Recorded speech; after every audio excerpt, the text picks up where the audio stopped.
Hello everyone and welcome to the third episode of the Q&A where this episode will be Halloween themed thanks to Halloween being today. So let's get started. And I'll ask what's my favorite part and what's the most scariest part for me.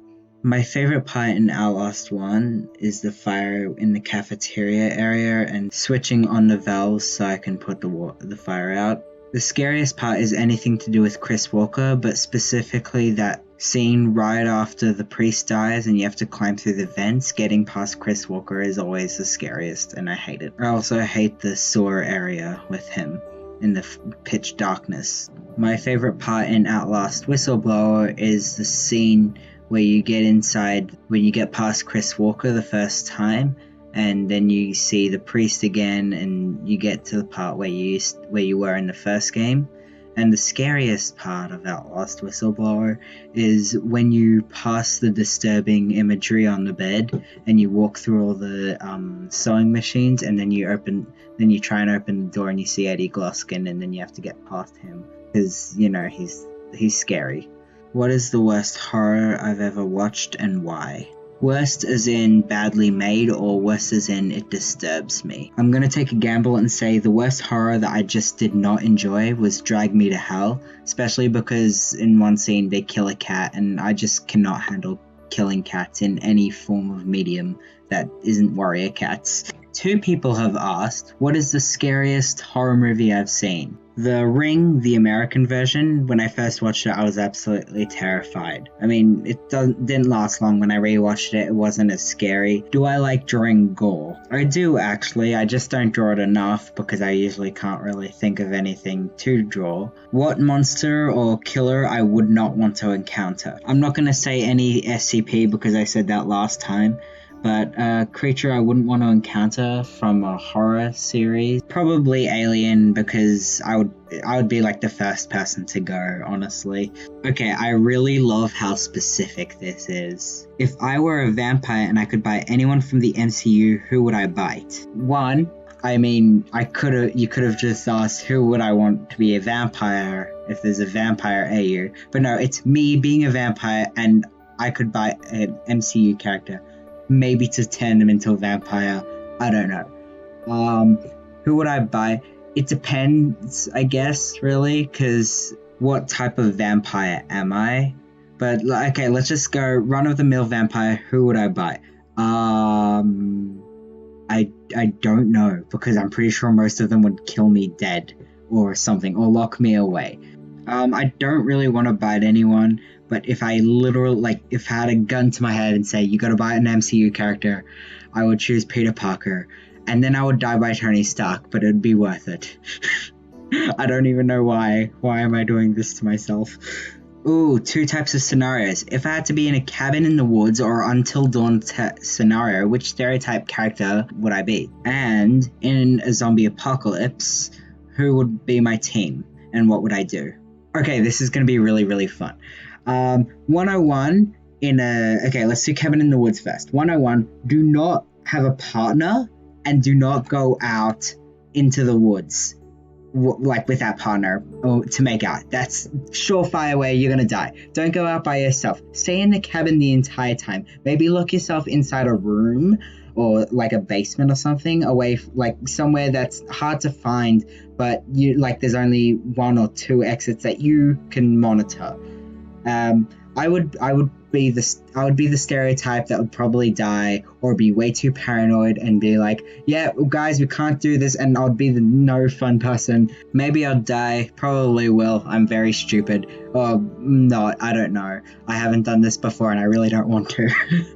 Zombie apocalypse. Now, this is where it gets really, really fun because I am in love with the zombie apocalypse trope. I do really love The Walking Dead, and I would say, 1, get a group. Find people who know how to make clothes, who know how to make food, who know how to farm, and find a veterinary nurse. Most likely because the regular hospital, regular doctors, most likely would probably die during the outbreak. Depends on what type of outbreak as well, to be honest. But yeah, make yourself a nice farm out in the middle of nowhere. Lots of big fences, and have a big group to look after, but because the bigger the group, the better your chance at survival.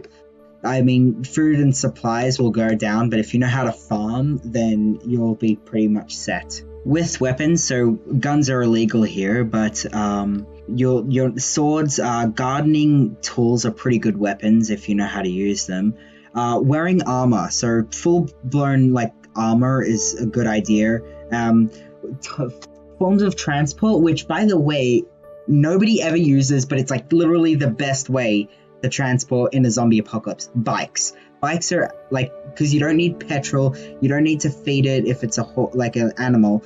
Bikes are pretty good. They don't carry as much, like they can't carry as much, but they're still pretty good and they still get around faster, and the maintenance is not as big. Spookiest thing that has ever happened to me, and which genre I think best mixes with horror. Okay, I need to talk about the Slenderman incident because this happened in real life. I used to go to Scouts, and I would go camping with Scouts, and one time with Scouts, we went all the way up into the forest, I don't know where, and what happened was that we were in tent and everything, and it was like nice night out. And we heard, so it was like me and a friend of mine, and it was just us two in a tent, so it was like multiple tents out, and everybody had like 2 or 3 people in their tents. And so in the middle of the night, we went out to go all the way to the bathroom, and the bathroom was like all the way, like a very long way away, so we had to use a flashlight and everything. And on the way back, so we got back to our tent and decided to, try to sleep again. And then a few minutes later, we heard banging, but not like drums or thunder in the distance. And see, this was the height of the Slenderman thing. So when you hear like Slender's near or something, you hear banging or something, and you hear like groaning. I don't know. And then it was like terrifying, and we were scared. Oh my god, there's a serial killer outside and it's gonna murder. And then we literally heard somebody scream in one of the other tents. It was super, super freaking loud, and everyone freaked out. And we found out in the morning that one of the girls at the camp actually cramped her foot or something, cramped her leg in the middle of the night. But the fact that it was right after the weird thunder, loud noises in the middle of the night is just terrifying, especially because you're in the middle of the woods, in the middle of nowhere. And yeah, that was the scariest thing that's happened to me. And which genre mixes well with horror? I'm gonna say fantasy, because I love the fantasy type of horror. Like, it starts off all pretty and nice looking, and then boom, it's actually really terrifying. It's just so good. What's my favorite type of cryptid or monster? It's Mothman. He's a man and a moth. I really love Mothman. I don't know why. I'm just stupid, but I really like Mothman a lot. I also really love werewolves and dragons. It's Burpee time! If I could live in a horror game that I've played or watch a playthrough of, which would I choose? I have to think on this because I really don't want to live in any horror game because I would die. But yeah, sure, let's just go with SCP Containment Breach. I'll just be hanging around the cafeteria with the vending machine. What fandom have I liked being in most? Either the MCCU or basically the Marvel Cat Cinematic Universe fandom, or the Good Omens fandom, because both communities are very LGBT friendly. MCCU fandom I did a lot of art for, and everyone's just amazing. But the fact that I know like almost everyone there and we're all like a really tight community is really good.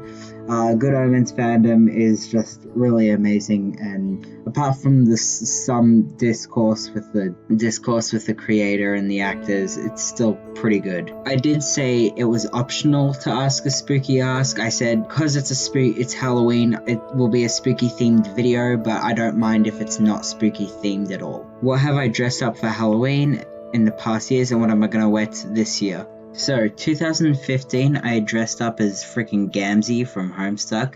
2016, I dressed up as Castiel from Supernatural, but like with the Leviathan goo all over me.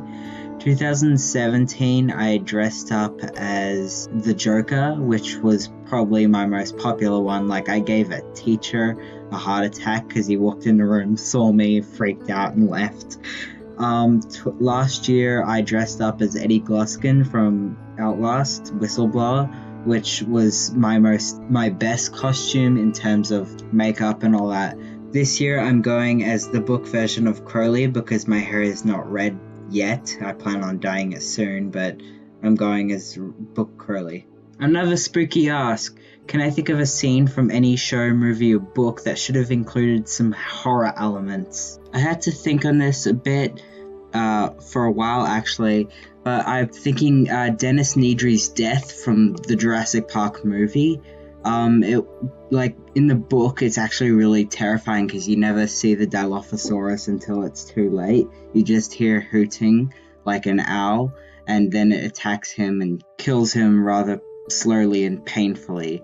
And it's a rather creepy scene in the book, and I wish they had incorporated that into the movie. Do I like creepypasta? Yes, I absolutely love creepypasta, but I don't really like the more well-known stories. I used to listen to this really good YouTuber called Clancypasta, and I would just listen to it while drawing. I like a lot of the creepypastas that seem real or could be real, but there's usually one or two elements that say, yeah, it's not real, but it still feels like it could definitely happen. My favorite one is Babysitting Instructions, which I can link below. It's a really, really good one. There's a part 1 and part 2, but the part 2 is compared to the first one. I wrote my own creepypasta, actually. Last year, I wrote one called The Old Hotel, and Clancypasta actually read that out, so I definitely can link that in the description as well, including the script if people want to read that afterwards. A brief summary, it's about a family who go to an old hotel, and they go every year, and basically there's a curfew, and the main character hears some weird sounds in the middle of the night and goes to check it out. I kind of based it off real life, as in I do go to a hotel every year with my family, and it's pretty creepy, so I thought, hey, this is a good idea for a creepypasta, so I wrote it, and I'm really proud of it. Favorite Walking Dead character and or moment? My favorite Walking Dead characters are Daryl and Michonne. I've just always loved them. They're pretty badass. And my favorite Walking Dead moment is from season 5, right after Terminus, when they all reunite and Rick sees Judith again for the first time, and it's just super nice. My top 5 horror games. Okay, my top 5 horror games are Outlast Whistleblower, Franbo, Limbo, and of course Five Nights at Freddy's. I already answered about the horror movie, but what's the scariest horror game I've experienced? The scariest horror game experience I had was probably PT. I still have not finished watching the game because when I first watched it, I was just too scared to watch anymore. But I mean, now that I'm older and I enjoy horror immensely, I might go back and watch it again. With the end of the year coming up, what 2020 movies am I looking forward to watching? Okay, movies that I'm excited for in 2020 is Birds of Prey, Onward, Godzilla vs. Kong, Eternals, Wonder Woman 2, and of course Venom 2. But I have so many doubts about Venom 2, and I really hope they get it right. Same with Birds of Prey. I want to make sure if it's good enough for a DC movie before I go and watch it. What is my favorite BuzzFeed Unsolved episode and why? If anyone's expecting me to say the Goatman episode, you're wrong. That's my second favorite. My favorite one is the Hinterkaifek murders episode. I did a report on it at school a few years ago, and I really enjoyed learning about it, and it's a really interesting case to me. What's my opinion on Stranger Things? I do like Stranger Things. I've seen all 3 seasons, though I do believe that it should have just been one season and ended with that twist ending, because, I mean, it's a mystery show. The first season was all, I don't know what this monster is, and that was really good. But then the second season and the third season, you kind of know what's happening, and it kind of takes away the mystery of it. Second season's alright though, I did like it, but I didn't like the Demodogs when they killed the cat. But it was a pretty good season. Season 3 was so boring and I just did not enjoy it at all. So yeah, it's an alright series. It's not something that I'm obsessed with. Like, I'll watch the next season when it comes out, but I really think it should have ended in season 1. Cosmonaut Variety Hours video on Stranger Things actually sums up my opinion on the show, to be honest. A few questions. What's my favorite horror genre? And what's the most Halloweeniest SCP I know? My favorite type of horror is probably psychological, though I don't mind gore and like zombie type horror, but psychological is usually the one that I enjoy the most, especially in games. And the most Halloweeniest SCP, top of my head, SCP-049, aka the Plague Doctor, because Plague Doctors are already seen as like creepy and Halloween-esque, so it just kind of makes sense. The first thing that comes to mind, to be honest. If I fits, I sits. I have no idea what this means, but yes, this is true. It's very much true. What is my current favorite song? At the moment, I really love Good Old Fashioned Lover Boy by Queen. I also like Infinitesimal and It's Alright by Mother. Also interested in Angels Could Be Bad by Vice Tone, which I kind of want to do a PMV for. Who are my favorite online artists? Who are my inspirations? And also, what's my favorite MCCU Warrior Cats characters? My favorite artists have got to be my friends. I really love Fellow Hallows art and Ghost Bites. I also love Lonely Animations. Also my friends on the SQUADclan server like Nightlights, Night Stories, Lemon Boy, Toxic, and of course I really love my partner's art very much. But like, all my friends have amazing art and I adore all of them. Who are my inspirations? Okay, apart from my partner and my friends, I'm gonna say Finchwing and Nightriser because they're both really good artists and their animations are absolutely amazing, and I aspire to be like them in the future. I answered my favorite MCU character, which is Peter Parker. My favorite Warrior Cats character is Jay Feather, because I kind of relate to him on many levels, and I also really love Brightheart, who I also adore and love. They just both deserve all the love they get. My opinion on Minecraft. Minecraft is amazing, I absolutely adore it, and I wish I could play it more, but I never have enough time. Minecraft good, not bad. Herobrine is trans. Anyway, thank you everybody so much for watching. I had so much fun answering all these questions. Happy Halloween, and I'll see you in the next video, which will be next month. Have a good day.